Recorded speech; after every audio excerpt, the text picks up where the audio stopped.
Hello, in this video I want to show you how to find your Nokia G42 when you placed it somewhere in the room and you can't identify where it is.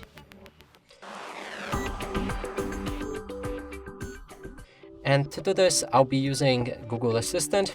You will need to set it up for the lock screen, and also one condition is to have your phone up on the volume, just like that.